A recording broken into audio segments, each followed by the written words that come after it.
هەڵبژاردەی کورتە باڵەکانی کوردستان داواکاریان پێشکەش بە دەستگای میدیای کورسات کردو بەڕێوەبەری گشتی بڕیاریە کە تیپی کورسات یاریکی دۆستانە بکە بۆیە ڕۆژی دووشەممە لە یاریکی دۆستانەدا ڕوبەڕووی یەک بووینەوە.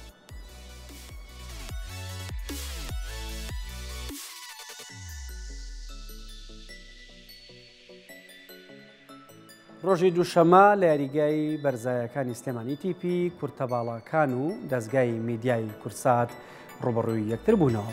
یاریەکە یاریکی دۆستانە بوو لە میانی ئەو یاری دۆستانانی کە لە ماوەی ڕابردوودا تیپی دەستگای میدیای کورسات دەستی پێ کردووە. لە دوای کێبڕکێکی بەهێزی نێوان هەردوو لە ئاستی تیپی کورتە باڵەکان ئاستێکی سەرنجڕاکێش بوو کە توانیان چەندین جار مەترسی لەسەر گۆڵی دەستگای میدیای کورسات دروستکەن بە ئامادەبوونی میوانانی نێوان هەردوو لە یاریەکە بە ئەنجامی 5 گۆڵ بەرامبەر بە 3 گۆڵ لە بەرژەوەندی تیپی دەستگای میدیای کورسات کۆتایی هات.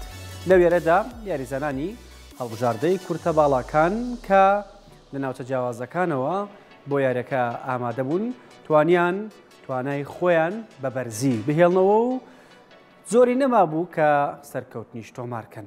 ئەم یاریانە لە میانی یارە دۆستانەکانی نێوان هەردوو لایە. هەڵبژاردەی کورتە باڵەکان پێشتر چەند یاریکی دیکەی کردو و بە نیازیشە لە پاڵەوانتێکی نێودەوڵەتیدا بەشداری بکات.